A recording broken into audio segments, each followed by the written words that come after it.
Solo con uno. Sí, es que es este que debe estar. Si suena, Sí. vale. Me acerco. Bueno, pues me vais diciendo, ¿eh?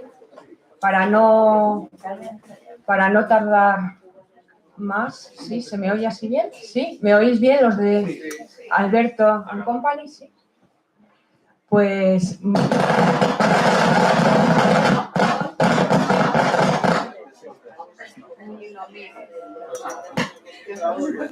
Así, ¿no? Vale. Bien, pues compartiremos micrófono como hemos compartido libro y muchas más cosas, ¿verdad? Muchísimas gracias por venir, muchísimas gracias a Paz, a la librería Gil. Como siempre es un lugar conocido, familiar y en el que casi siempre estamos a gusto.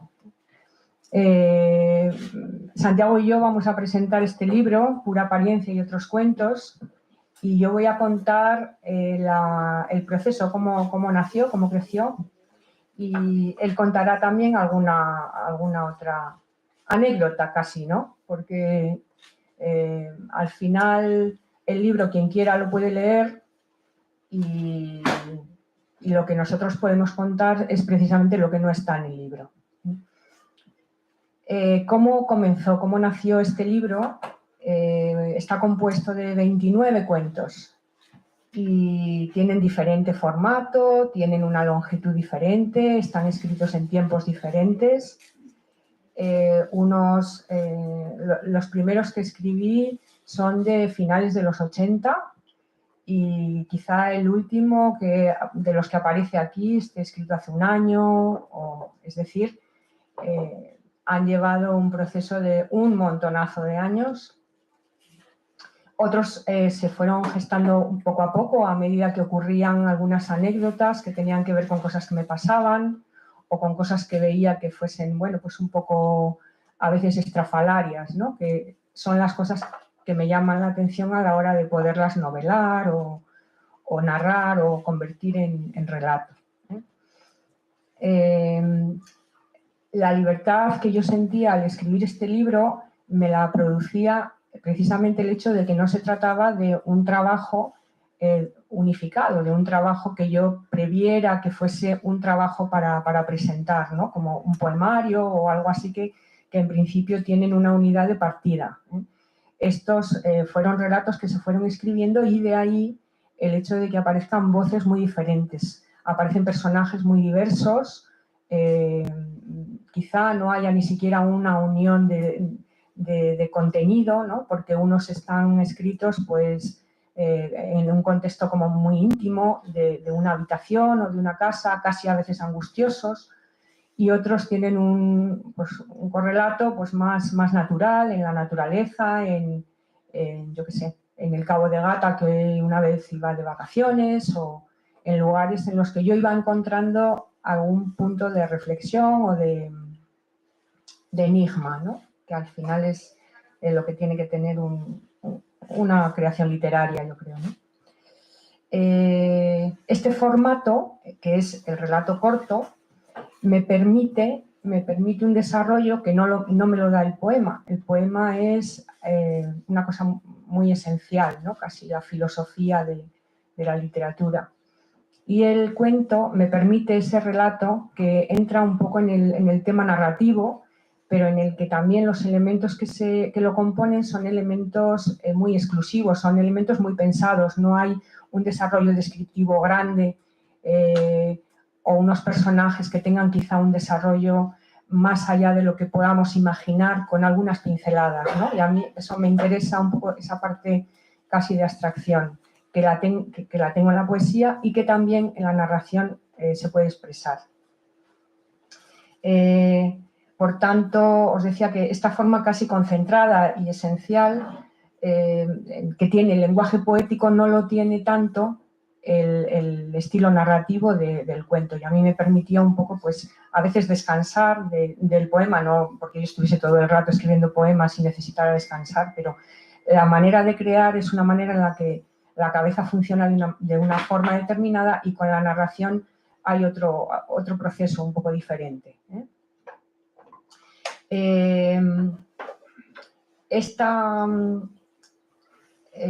formato de cuento también me permitía hacer algunos juegos de palabras que no me lo permite la poesía. Bien. Pensaba que como alguien que escribe poesía, pues decide escribir un libro o publicar un libro de relatos, ¿no? Y creo que no hay nada más coherente que eso. O sea, dentro de lo narrativo y dentro de lo literario está la voz, ¿no?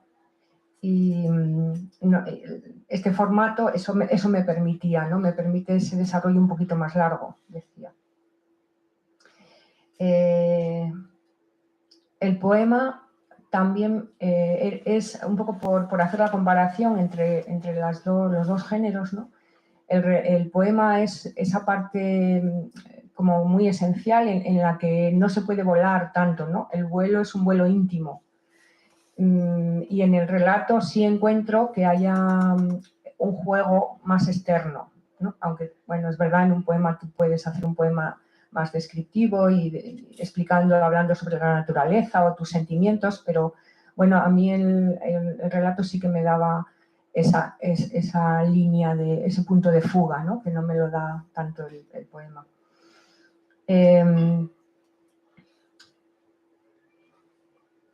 Otro de los elementos que me parece que puede ser interesante y que encuentro en los dos formatos es, al final, el enigma, ¿no? Para mí, el que en un relato tenga un final sorpresivo o tenga un juego casi de límites de la realidad, porque al final estos cuentos son unos cuentos que están escritos en el límite de la realidad y de la ficción, de la cordura y de la locura, ¿no? En esos límites en los que nosotros podemos reconocer nuestro lado sombrío, quizá, ¿no? En algún punto, ¿no? Aparece en ellos el enigma, que es la metáfora en la poesía, ¿no? Y al final ese elemento es el que yo creo que da la parte más, digamos, de literatura a lo que se escribe, ¿no? No es un desarrollo de una narración al uso, sino que es una narración que vuela un poco, ¿no? Que salta. Eso sería la metáfora, ¿no?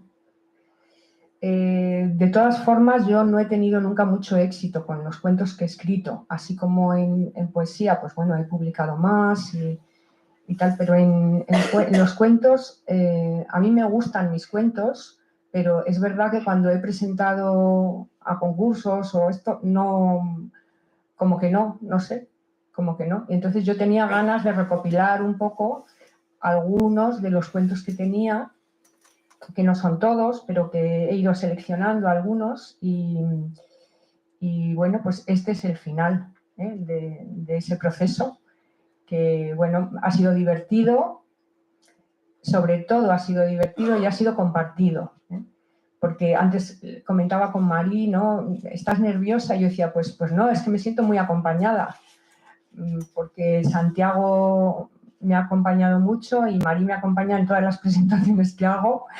Entonces estoy, pues, y bueno, con todos vosotros que, en fin, que nos conocemos todos y sois mi familia, ¿no? En cuanto a la estructura, este cuento está ordenado en torno a 29 cuentos. O sea, este libro está ordenado en torno a 29 cuentos. No hay una ordenación por cronología ni por tema.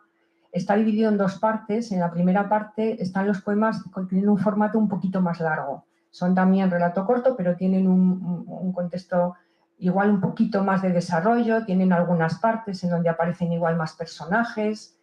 Y en la segunda parte está compuesto de cuentos que son más cortos, porque yo también pensaba, digo, bueno, la gente igual se aburre y empieza a leer y bueno, que lean primero los largos y luego los cortitos que se leen ya rápido, ¿no? Y vas así como más ligero, ¿no?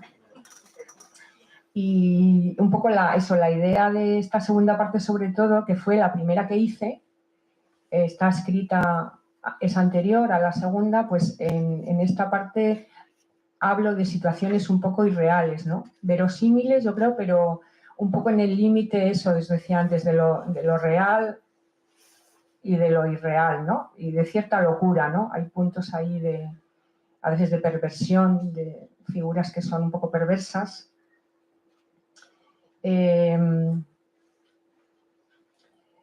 Muchos de ellos, algunos, pero tienen parte de mí, ¿no? Parte de mí en cuanto a que hay una anécdota o hay algo que me ocurre y que de repente, pues, me parece que eso tiene un cuento, ¿no? Y a veces es un recuerdo infantil o a veces es el dibujo que mi madre hacía cuando escribía una A, ¿no? Que lo hacía, ella me enseñó la parte más estética, ¿no?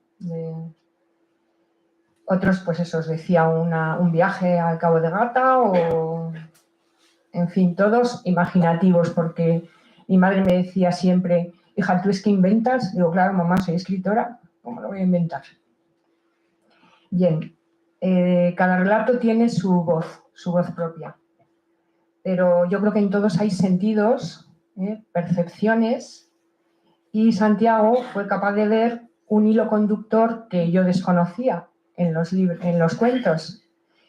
Y todo empezó en un paseo por Madrid en el que yo le comenté la intención de recopilar algunos cuentos y entonces le doy la palabra a él para que continúe.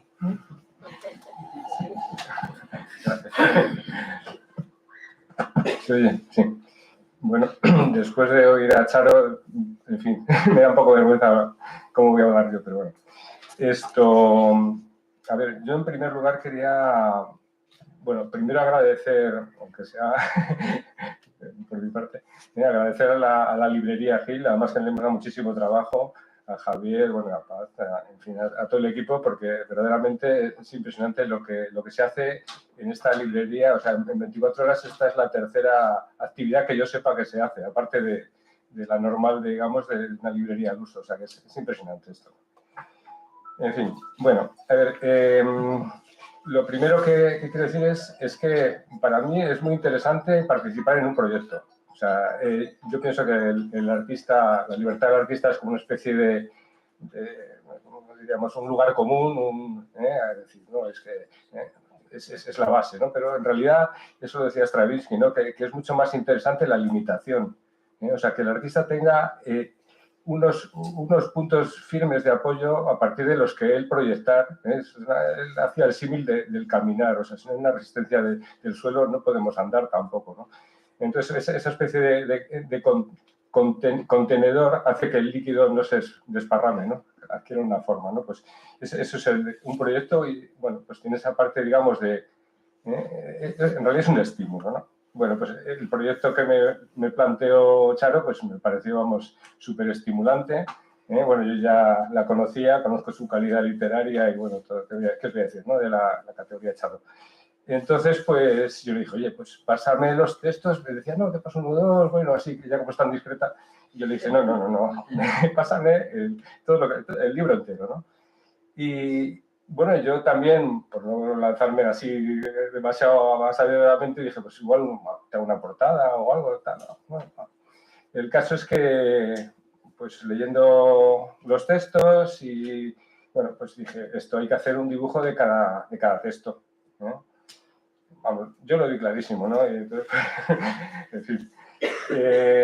Entonces, pues, a ver, había que fijar unas condiciones para, digamos, cómo abordar el trabajo, ¿no?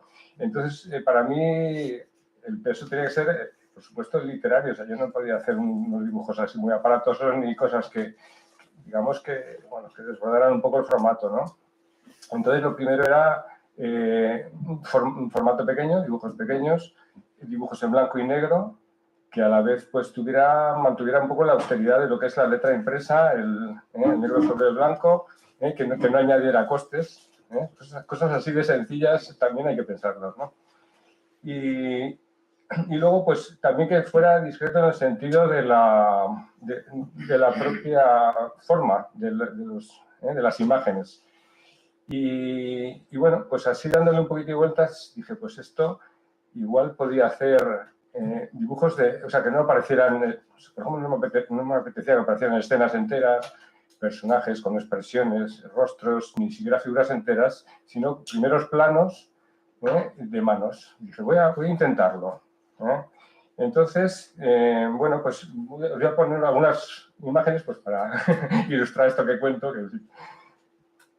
Entonces, pues bueno, esto no sé si se ve muy bien con la luz del techo, no se ve muy bien, no sé si no hay alguien que dé algún botón por ahí.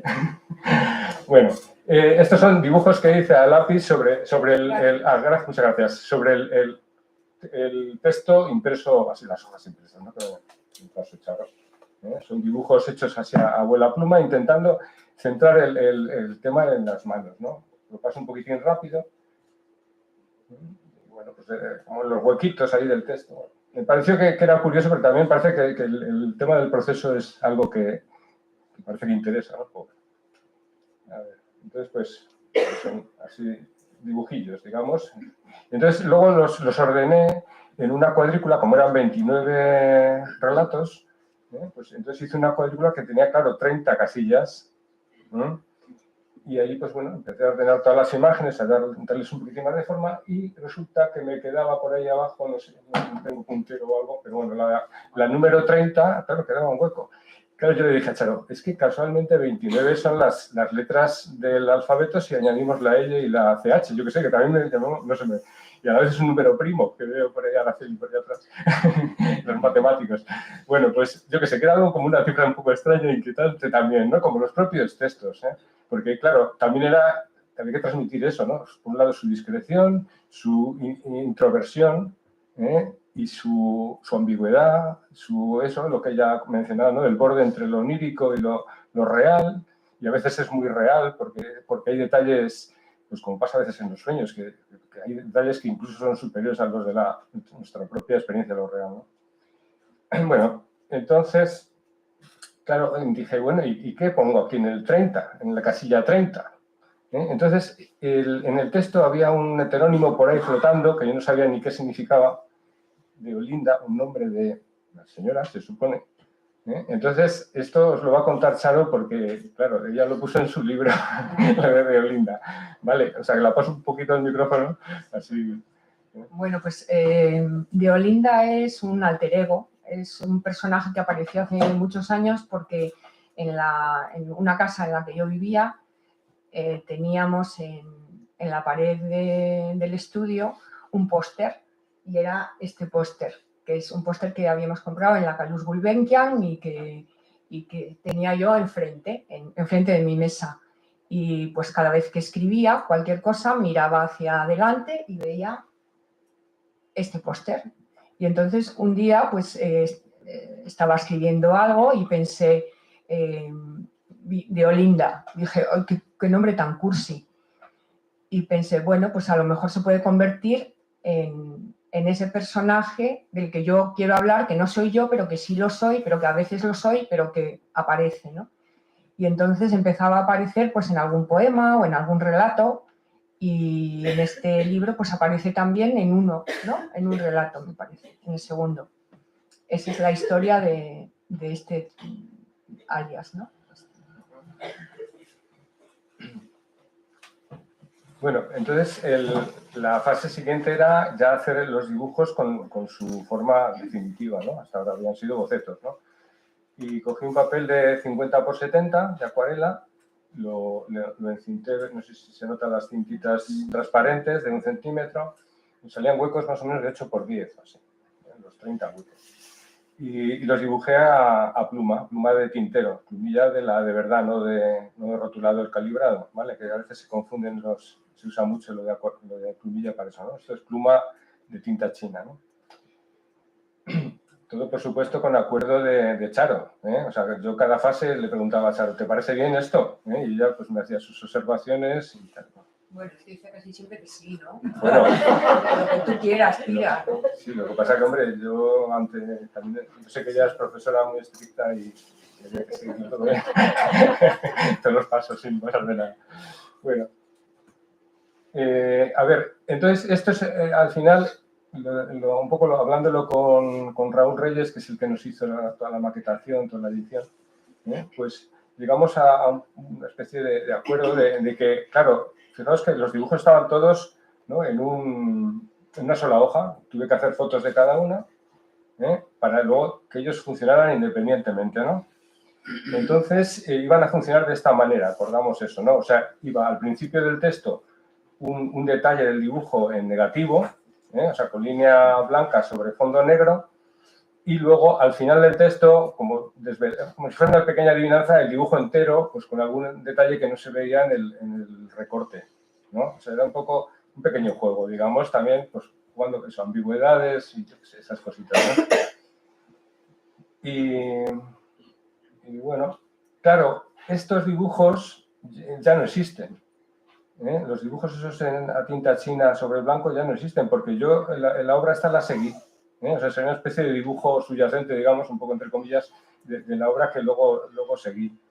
Entonces le di, como veis, aquí una guada en acuarela extendida, o sea, pasando por encima de las cintas estas que separaban las imágenes, y de esa manera quedaban como vinculados, pero, o sea, por un lado estaban cada uno por su lado y por otro lado unidos y a la vez unidos también por esa especie de marea de colores que les cubría, ¿no?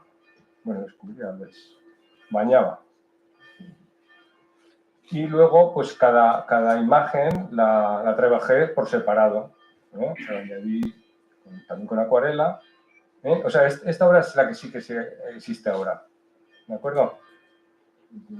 Entonces, claro, dijimos, bueno, esto, vamos yo, sobre todo yo que era el padre de la criatura, había que hacer algo con ella, ¿no? Bueno, pues para la portada, ¿no? Entonces, pues intentos de portada con un dibujo de 50 por 70, con 30 casillas, sobre un libro, ¿sabéis? Formato bolsillo más o menos. Claro, daba problemas. Veis que, bueno, intentos de coger una imagen sola, de coger 6, si metíamos todas quedaban muy reducidas. Bueno, había que hacer como pruebas, ¿no? En negativo también, para aquello del negativo que usamos para el otro. Y así, esto, bueno, pruebitas. Entonces, en una de estas apareció, vamos, se nos ocurrió torcer la cuadrícula, le daba como un aire más dinámico dentro del rectángulo del cuadro, del libro. Entonces, pues fue un poco la idea que prosperó. Y de ahí viene el diseño. Este no es el definitivo del todo, pero más o menos es el de las cubiertas, ¿vale? Tal como más o menos han quedado. Entonces, en vez de poner nuestros retratos en las solapas, pues pusimos un Linda y yo hice una especie de niño, bueno, de mano de niño dibujando sobre el agua, un poco machadiano, ¿no? Las estelas en la mar o algo así, ¿no? Bueno, pues entonces ahora, digamos, vamos a entrar en la etapa última de este acto. Esto Charo va a leer un par de fragmentos de 2 cuentos, pero va a ir intercalado con música de piano de Maribida Obey, que ha venido aquí a acompañarnos, ella ya lo había adelantado Charo.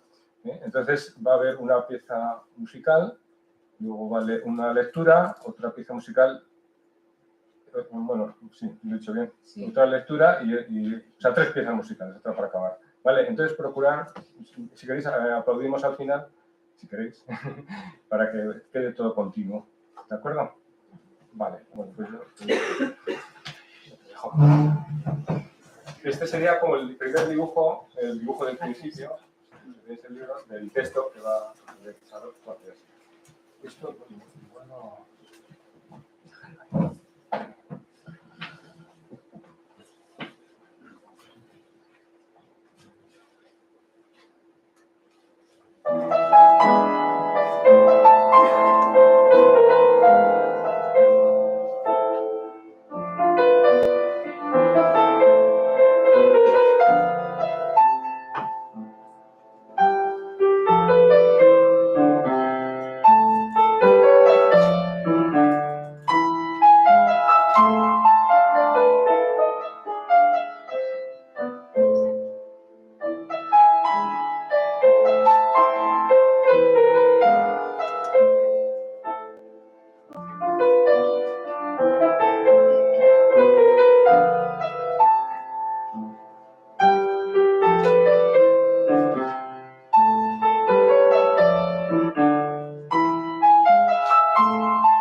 fragmento de un cuento que se llama Mamá Bea.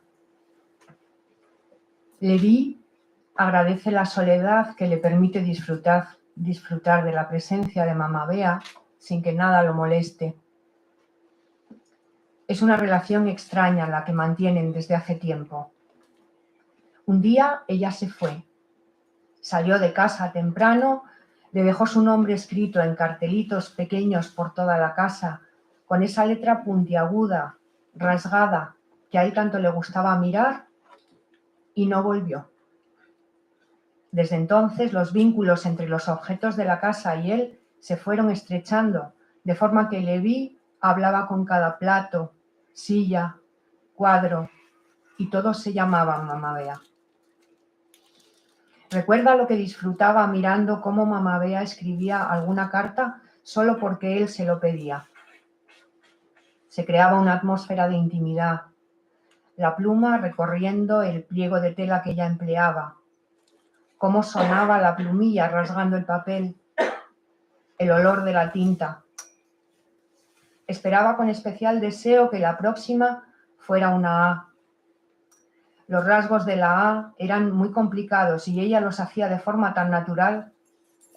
Un trazo en horizontal hacia la derecha, luego subía, bajaba cruzando la horizontal, volvía hasta el extremo del primer trazo, bajaba de nuevo y terminaba en otra horizontal.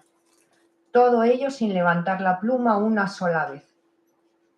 Y le vi, atento, sobre las puntas de los pies, agarrado al borde de la mesa, no pestañeaba hasta haber concluido el último de los 6 trazos.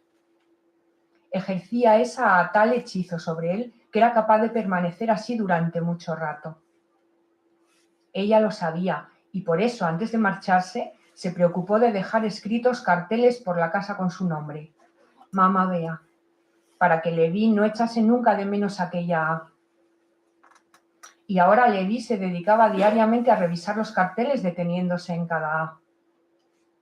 Lo más llamativo ocurrió unos años después, cuando ya Leví había aprendido a vivir como un hombre solo.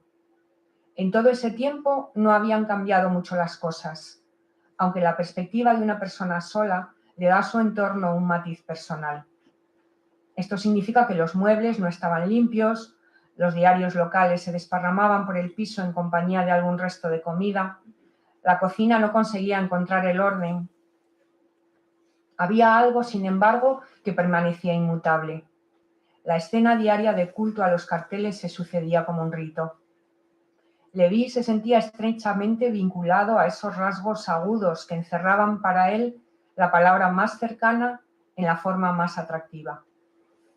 Una mezcla de cariño y agresividad envolvía aquellas letras, como si la mujer y la madre estuvieran contenidas en cada trozo de papel. Sucedió en la mañana de un día cualquiera.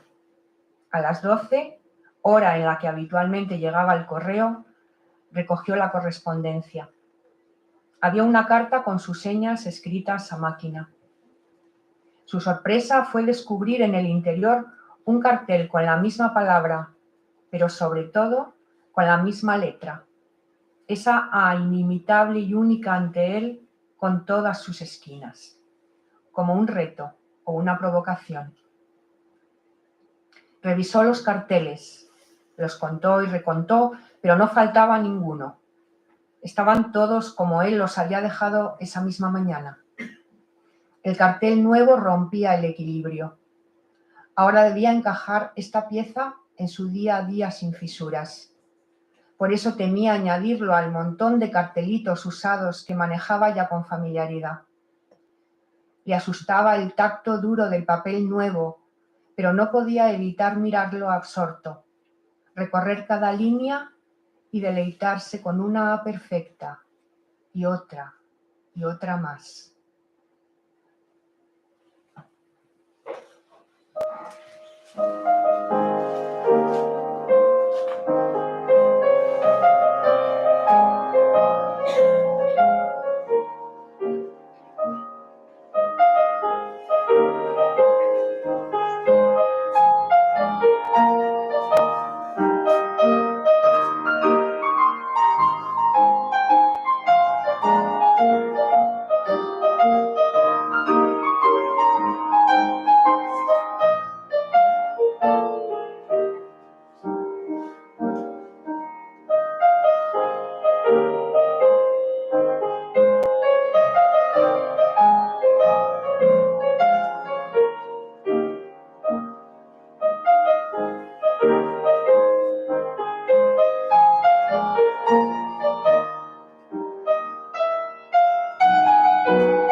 Ahora voy a leer el último, un microrrelato que se llama Aguante.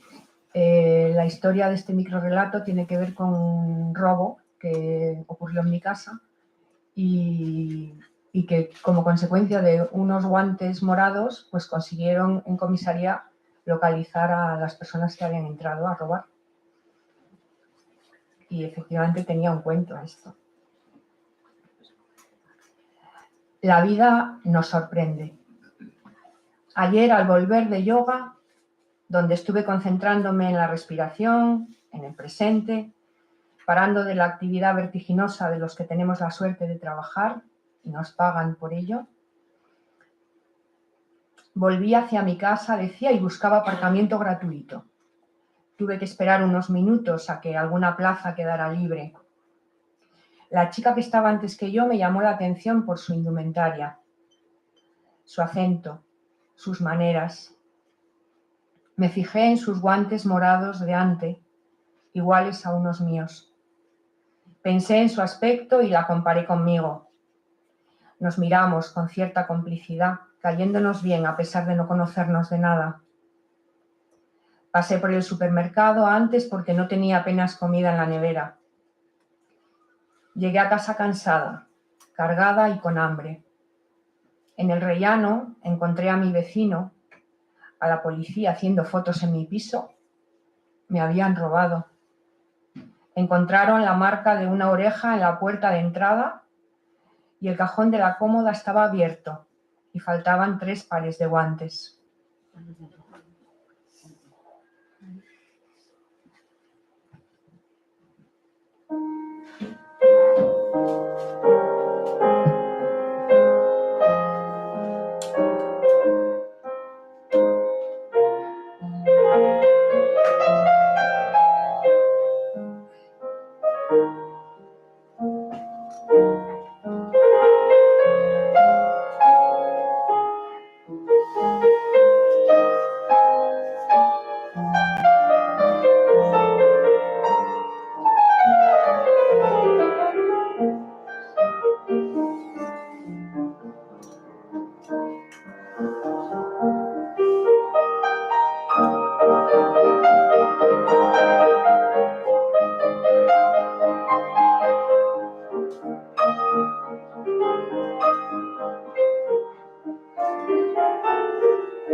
No sé si queréis hacer alguna pregunta o damos por finalizado el acto. Si alguien quiere preguntar alguna cosa, pues estamos Santiago, Mari y yo dispuestos a contestar.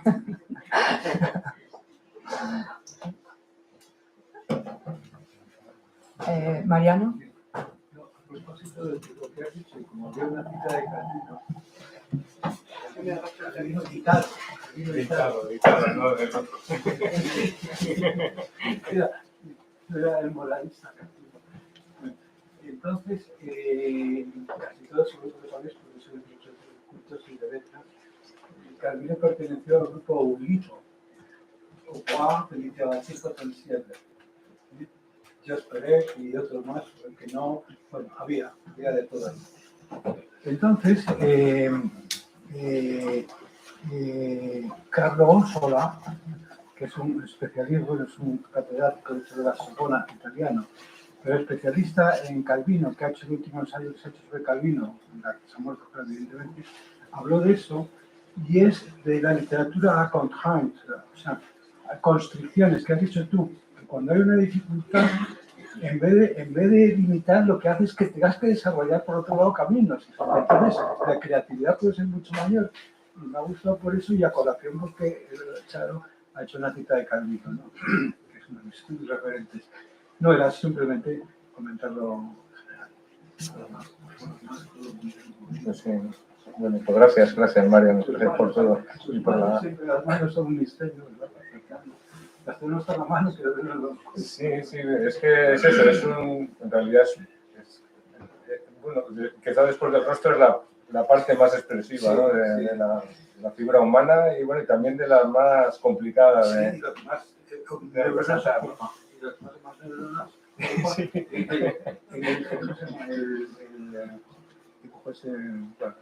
El homúnculo, que se usa en neurología, además lo ocupa un montón. Sí. Me acuerdo del nombre. Me estamos viendo cosas. Y nada, muy bonito el cuento el relato de tu robo, de guante blanco o de guante morado. Tenía fácil la mano. Sí. A nosotros han robado también, ¿no? Son cosas que pasan. Muy bien, pues si hay alguna pregunta y si no, pues... Sí, me gusta mucho. Es que claro, me suena, pero no me va a ser tanto. Así han aparecido... Sí. La de la Rocha me ha Son tres compositoras, ¿eh? El detalle es para apuntarlo, ¿eh? Me ha quedado muy Por ejemplo, esa Alicia de la Rocha de joven, ¿no? Es una pieza juvenil, ¿no? Igual puedes comentar Querías un poco de comentar algo, ibas a comentarlo, pensaba yo que... ¿no? Sí. La Rocha para una figura de referencia en España que tenemos.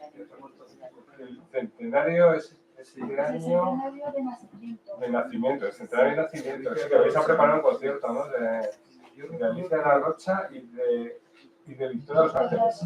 Sí, con una soprano. Yo vivía hace bastantes años en Madrid, vivía música clásica, el programa de Radio France FIP, que es una selección musical de alta calidad de todos los géneros. De vez en cuando ponía algo de Alicia de la Rocha. O sea, Alicia de la Rocha era mucho más considerada en Francia que aquí. Ahora, pero es curioso eso, que a veces quieren estar en otros sitios.